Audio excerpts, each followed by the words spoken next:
Hi everybody, today we'll talk about how to fix or how to solve the problem of a blocked account on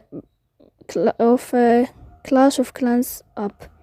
To know how to fix or how to solve blocked account on Clash of Clans app, you should just go to settings. Then you can click on apps, default apps, app settings. Then this list will enter to Clash of Clans.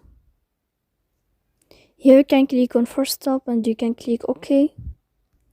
Then you'll enter to the window of storage. Here you can click clear cache. Don't click clear data because that can cause you errors in your app. In the end, you can turn off your Wi-Fi and you can turn on your Wi-Fi again. So please don't forget to support us by like and subscribe. See you next time.